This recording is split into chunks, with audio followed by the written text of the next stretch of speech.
NDA की मोदी जी की 2020 party की 2020 ഞങ്ങൾക്ക് ഒരു ഇൻസ്പിറേഷനാണ്. ഞങ്ങൾക്ക് ഒരുപാട് സഹായങ്ങൾ ചെയ്യുന്നുണ്ട്. അതുപോലെ തന്നെ നമ്മുടെ പ്രധാനമന്ത്രി നമുക്ക് വേണ്ട രീതിയിൽ നമ്മളെ ജനങ്ങളെ പിന്തുണയ്ക്കുമെന്ന് നമ്മൾ കരുതുന്നു.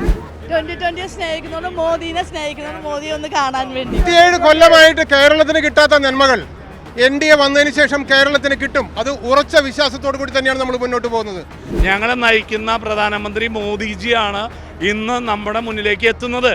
ഇന്ന് 2020 അംഗങ്ങളായിട്ടുള്ള ഞങ്ങൾ ഇന്ന് ഈ എൻഡിഎയുടെ സഖ്യകക്ഷിയായി ചേർന്നിട്ടുള്ള ഈ ഭരണപക്ഷത്തോട് ചേർന്ന് നിൽക്കുമ്പോൾ ഞങ്ങൾക്ക് വലിയൊരു അഭിമാനമാണുള്ളത്. പീഡനങ്ങളുടെ രാഷ്ട്രീയമാണ് ഇവിടെ നടക്കുന്നത്. ഇവിടെ നടക്കുന്നത് ജനകീയ രാഷ്ട്രീയമല്ല, വികസിത കേരളത്തിന് വേണ്ടിയുള്ള രാഷ്ട്രീയമല്ല. ആ രാഷ്ട്രീയമാണ് കേരള ജനതയെ കാണാൻ പോകുന്നത്.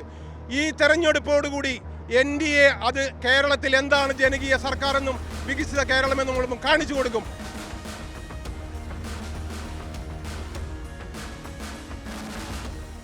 നാടിൻ്റെ വികസനമാണ് നമ്മൾ ലക്ഷ്യം കാണുന്നത്. നമുക്ക് പുതുതലമുറയ്ക്ക് മോദിജി ഒരു ഇൻസ്പിറേഷനാണ്. 2020 ഞങ്ങൾക്കൊരു ഇൻസ്പിറേഷനാണ്. ഞങ്ങൾക്ക് ഒരുപാട് സഹായങ്ങൾ ചെയ്യുന്നുണ്ട്. അതുപോലെ തന്നെ നമ്മുടെ പ്രധാനമന്ത്രി നമുക്ക് വേണ്ട രീതിയിൽ നമ്മളെ ജനങ്ങളെ പിന്തുണയ്ക്കുമെന്ന് നമ്മൾ കരുതുന്നു. വലിയ മുദ്രാവാക്യം വിളികളോട് കൂടിയിട്ടാണ് 2020 പ്രവർത്തകർ എല്ലാവരും തന്നെ ഇങ്ങോട്ടേക്ക് വന്നുകൊണ്ട് ചേട്ടാ വലിയ ആവേശത്തിലാണ്. ഞങ്ങൾ തീർച്ചയായിട്ടും 2020 അടുത്ത ഇലക്ഷനിൽ തീർച്ചയായിട്ടും ഞങ്ങൾ ചാലക്കുടിയിൽ ജയം ഉറപ്പാണ് തീർച്ചയായിട്ടും. എന്താ ഇവിടെ വരാൻ കാരണം? 2020 സ്നേഹിക്കുന്നതുകൊണ്ട് മോദിനെ സ്നേഹിക്കുന്നതുകൊണ്ട് മോദിയെ ഒന്ന് കാണാൻ വേണ്ടിയും. ആദ്യമായിട്ട് കാണുവാണോ?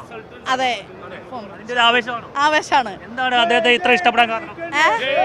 നമ്മളത്ര അധികം ചേർത്ത് പിടിക്കുന്ന ഒരു നേതാവ് എന്ന നിലയിൽ ആളെ കണ്ടുപിടിക്കാന്ന് വിചാരിച്ചു. വലിയ ആവേശത്തിലാണല്ലോ. യെസ്, വലിയ ആവേശം തന്നെയാണ്. കാരണം ഞങ്ങളെ നയിക്കുന്ന പ്രധാനമന്ത്രി മോദിജിയാണ് ഇന്ന് നമ്മുടെ മുന്നിലേക്ക് എത്തുന്നത്. ഇന്ന് 2020 അംഗങ്ങളായിട്ടുള്ള ഞങ്ങൾ ഇന്ന് ഈ എൻഡിഎയുടെ സഖ്യകക്ഷിയായി ചേർന്നിട്ടുള്ള ഈ ഭരണപക്ഷത്തോട് ചേർന്ന് നിൽക്കുമ്പോൾ ഞങ്ങൾക്ക് വലിയൊരു അഭിമാനമാണുള്ളത്. കാരണം ഞങ്ങളുടെ എയിം എന്നുള്ളത് ഞങ്ങളുടെ അഴിമതിരഹിത രാഷ്ട്രീയം ആണ്.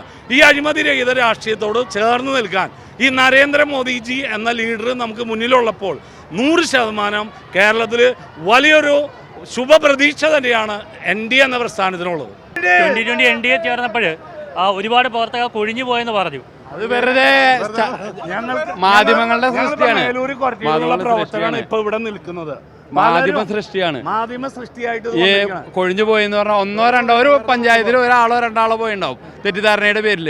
അവർക്ക് BJPയിൽ ലയിച്ചു, NDAയിൽ എന്നുള്ള ഘടകകക്ഷിയായിരുന്നല്ല 2020 BJPയിൽ ലയിച്ചു എന്ന് പറഞ്ഞൊരു പബ്ലിസിറ്റി കൊടുത്തേക്കാം. അത് കോൺഗ്രസും LDF കൊടുത്തേക്കാണ്. ഞങ്ങൾ ചാണം ചവിട്ടി അങ്ങനെയല്ല. ഞങ്ങൾ NDAയിൽ ഒരു ഘടകകക്ഷിയായിട്ട് ചേർന്നാണ് രാജീവ് ചന്ദ്രശേഖറിൻ്റെയും മോഡിജിയുടെയും സാബു ജേക്കബിൻ്റെയും വികസിത കേരളം, ക്ഷേമ കേരളം, അതിനു വേണ്ടിയിട്ടുള്ള ഇതിൽ വേണ്ടി ശക്തി പകരാൻ വേണ്ടിയിട്ടാണ് ഞങ്ങൾ ഇതിൽ ചേർന്നതാണ്. ആ ഒഴുകിപ്പോയത് ഇതാ ഈ ഗ്രൗണ്ടിലേക്ക് ഒഴുകി വരുന്നു. അത് നിങ്ങൾ ഇവിടെ കാണുക. 67 കൊല്ലമായിട്ട് കേരളത്തിന് കിട്ടാത്ത നന്മകൾ എൻഡിഎ വന്നതിന് ശേഷം കേരളത്തിന് കിട്ടും. അത് ഉറച്ച വിശ്വാസത്തോടു കൂടി തന്നെയാണ് നമ്മൾ മുന്നോട്ട് പോകുന്നത്. കേരളം ഇന്ന് പവർ കട്ടില്ലാതെ നിൽക്കുന്നുണ്ടെങ്കിൽ അതിൻ്റെ പൂർണ്ണ ക്രെഡിറ്റ് എൻഡിഎ സർക്കാരിനാണ്. ഇന്ന് ഗ്യാസ് സപ്ലൈയിൽ ഒരാഴ്ച വാറ് വന്നപ്പോഴേക്കും ഇവിടെ ആൾക്കാർ കിടന്ന് പരാക്രമം ഓടുകയാണ്. ഇത്രയും നാൾ പറഞ്ഞിരുന്നത് ഞങ്ങൾ കൊടുക്കുന്നു എന്നാണ് ഇവിടുത്തെ സർക്കാർ പറഞ്ഞിരുന്നത്. ഇപ്പോൾ അവർ പറഞ്ഞു തുടങ്ങി കേന്ദ്ര സർക്കാരാണ് ഇതിൻ്റെ പ്രശ്നങ്ങളെന്ന്, വില കൂടുമെന്ന്. എല്ലാ കാര്യങ്ങളും ഈ കേരളത്തിൽ നടത്തുന്ന മുഴുവൻ വിപ്ലവങ്ങളും മുഴുവൻ വികസനങ്ങളുടെയും പരിപൂർണ ക്രെഡിറ്റ് എൻഡിഎ സർക്കാരിനാണ്.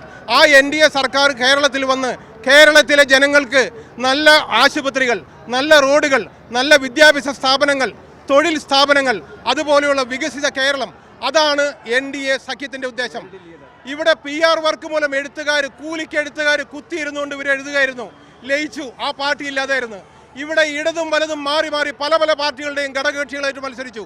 ഈ കഴിഞ്ഞ പഞ്ചായത്ത് ഇലക്ഷന് മാത്രം ഇവർ എല്ലാ പാർട്ടികളും കൂടി നിന്ന് 2020 എന്ന് പറയുന്ന ജനകീയമായ സത്യത്തിന് വേണ്ടി മാത്രം നിൽക്കുന്ന ഈ പ്രസ്ഥാനത്തിന് ഒറ്റയ്ക്ക് നിന്ന് നേരിട്ട ആൾക്കാരാണ്.